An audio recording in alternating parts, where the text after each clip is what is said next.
How about a Marder?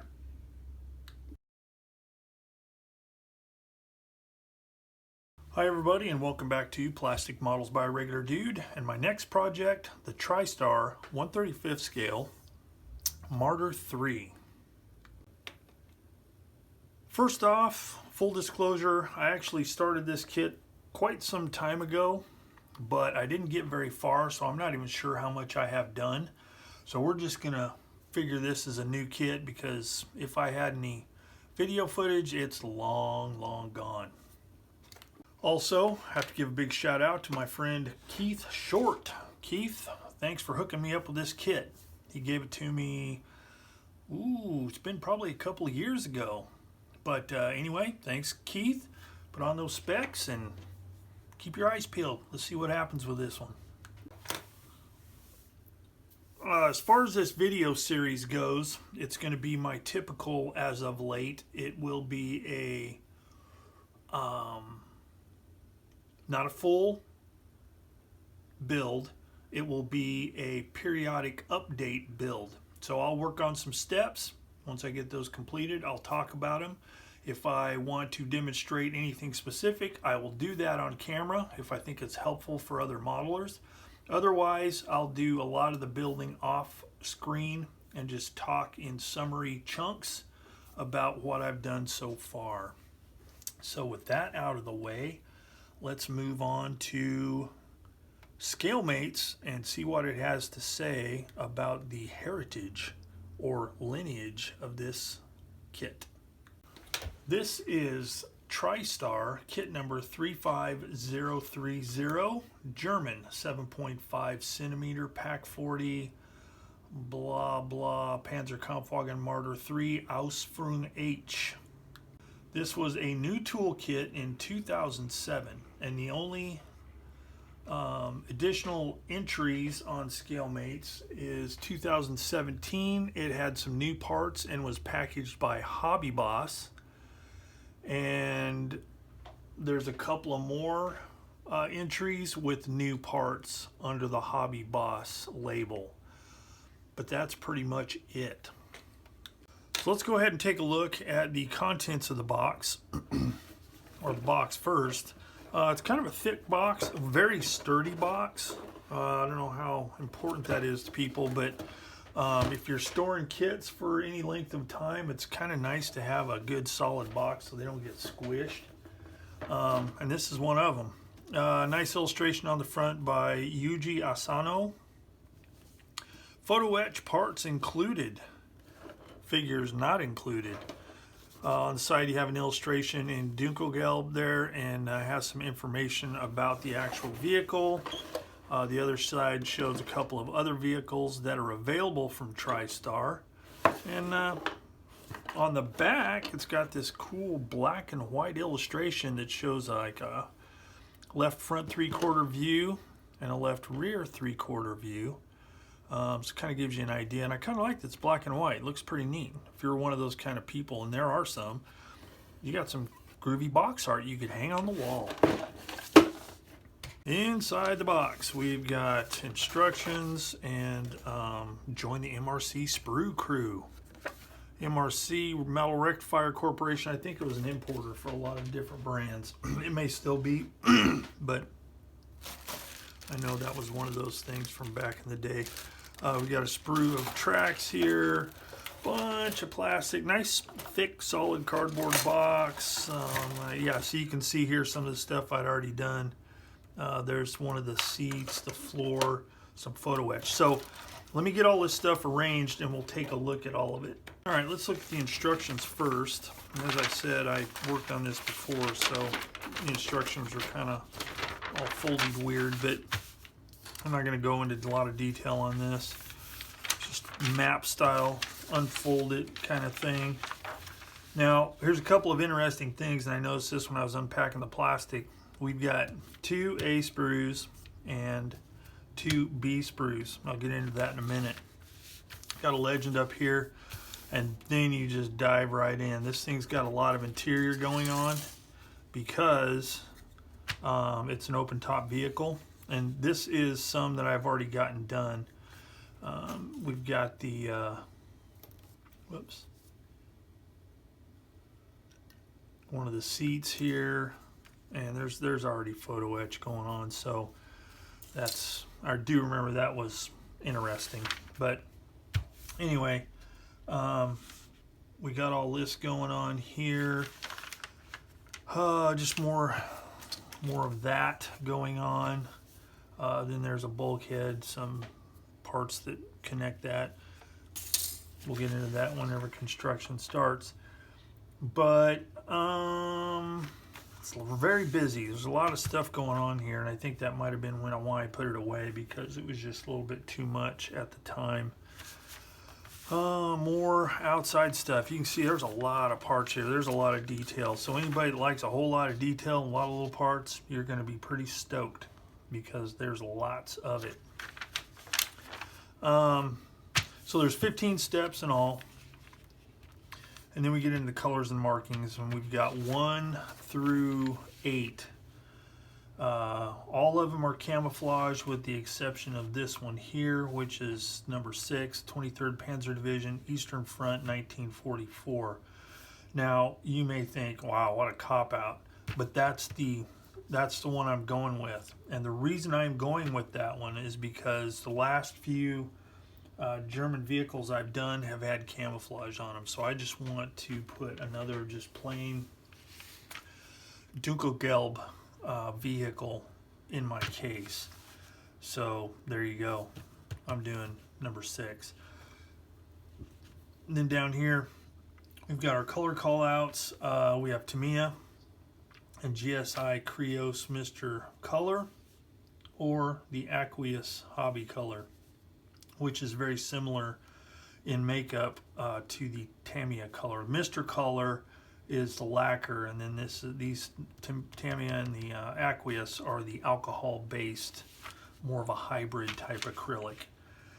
So that's that. That's basically the instructions. Not a whole lot to talk about there. Decals, 2007. These are not discolored in any way, so that's good. They're very thin, so they should be good. Paula, that is the marking option that I'm going to be doing. But they all look good. I mean, they're decals. Very shiny, but you know, dull coat, that's what dull coats are for. All right, then we got some clear parts. Let's zoom in a bit. Looks like we've got some periscope stuff and more periscopes. So that's what the clear parts are. That way you get nice clear lenses. Then we have the tracks. Now these are individual link tracks, and they are going to have to be cut off here. Now, I think I'm going to use these tracks. Number one, I do not like resin tracks in this for these smaller Panzer tracks. They just, they're horrifying. But these look pretty good. There doesn't seem to be any flash. No ejector pin marks to speak of, so it should be fairly easy to cut all these parts off and use them like Dragon Magic tracks. Just lay them out, glue them, and then wrap them around the running gear. But the detail's good on them, and I don't foresee any problems with that. But you get 3 of those sprues, and those are labeled T. And we have the A sprue. As I said, I've already started working on this, but it's the sides, more of the hull parts. The detail looks really nice. Ejector pin marks, we'll see how those turn out once we start putting this thing together. I'll probably have some cleanup to do for the superstructure, the upper superstructure parts, but we'll see on that. But all the parts look good. Kind of a weird color. It's kind of a, it's not beige. I don't know what that'd be, but it's kind of weird. Then we have sprue B, the fenders, the back of the hull. This would be like where the crew would be able to stand. nicely molded screen type thing here, grid, whatever you want to call it. I like the fact that the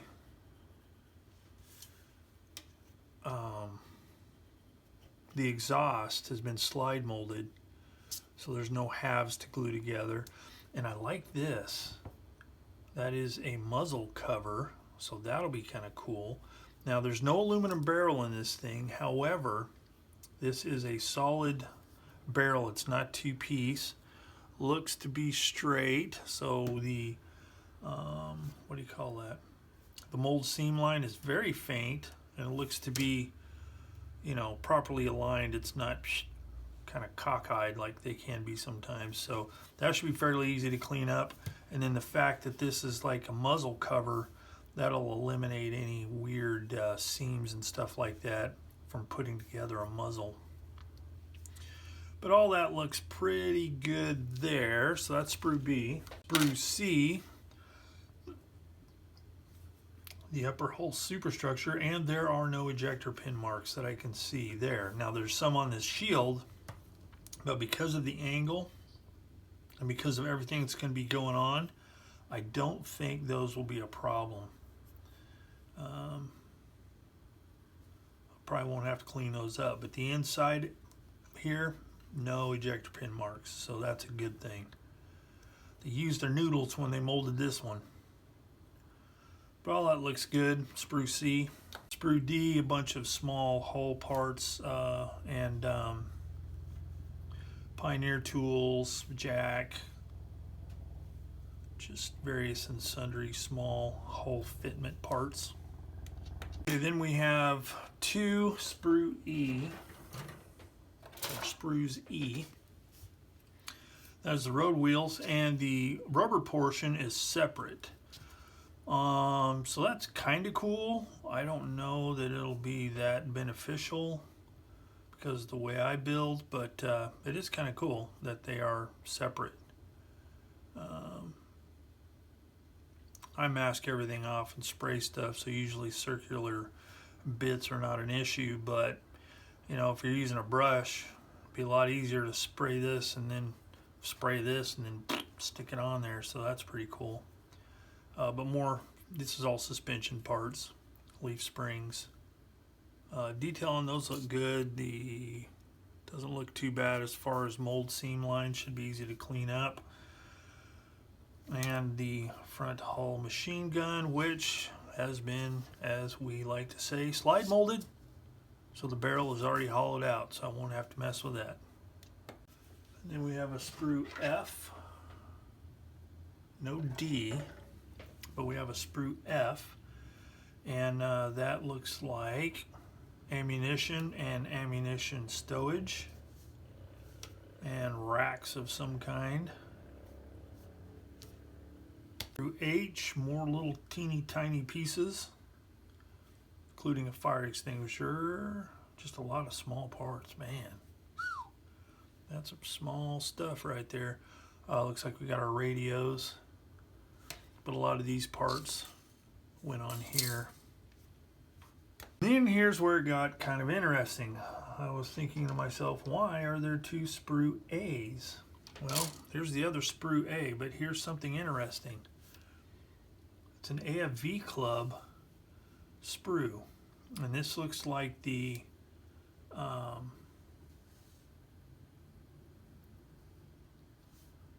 gun mount, or at least parts of them, and a muzzle. So that's interesting. And a lot more teeny tiny pieces. Holy smokes, I don't even know what those are. But that's what this is. The trunnion, the mount, the slide, etc. Finally, we have another AFV Club sprue that does not have a letter on it, but this one is ammo crates, extra ammo, ammo storage, tubes, etc. There you have it. That's everything in the box. So I'm going to get cracking on this kit. So next time when we come back for part 2, I will continue construction Looks like I'll be starting here at number 3 because I've already done this stuff for the most part. But we'll check it out. But anyway, that's it. And this ends part 1 of the TriStar 1/35 scale German Marder III. So if you have any experience with this particular kit or any TriStar kit, I'd really like to hear about it because I can't remember if I've ever built a TriStar kit. So please let me know if you had any experience and what you thought of the kit. If you like the video and you want to keep up with what's going on in this series, hit the subscribe button so you'll know whenever I post another episode. Also, if you like the video, hit the like button, blah, blah, blah. All right, that's it for now. Thanks for watching Plastic Models by a Regular Dude, and I will see you all next time.